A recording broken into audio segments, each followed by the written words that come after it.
kamusta ka na? Kasama ko yung inaanak mo. Uy, Mars! Napadaan. Uy, hi, inaanak. Bless kanina. Hi po, Ninang. Kamasko ko po ah. Napadaan kayo mag-ina. Bakit? Wala naman. Gusto ko lang sabihin sa'yo kasi dadaan kami sa bahay nyo sa 24 o kaya mismong Pasko ng 25. Baka lang kako kasi nakalimutan mo. Di ba may pamasko ka sa inaanak mo? Huwag mo na siyang bigyan ng pera. Kasi iba yung gusto niya. Di ba? Gadget kasi yung gusto niya.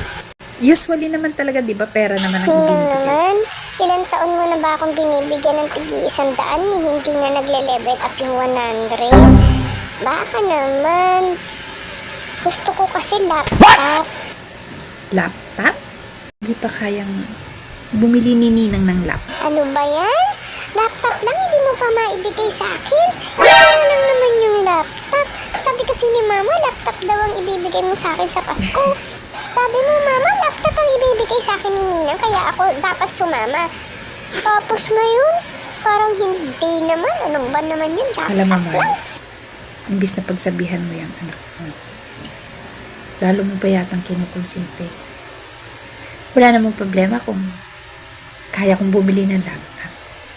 Kaso hindi eh. Minsan lang na humingi yung anak ko sa'yo, tapos hindi mo pa pagbibigyan.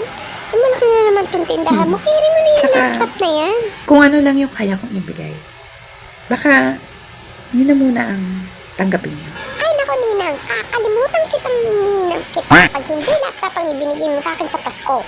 Mars, pagbigyan mo na yung inaanak mo sa laptop. Sige ka, hindi na kami dito pupunta. Kakalimutan na kitang kumain kita. Baka gusto mong ayusin yung ugali ng inaanak ko. Ito naman, Pasko naman eh. Pagbigyan mo na. Tsaka malaki naman ang bonus ni kumpare. Sige na, pagbigyan mo na.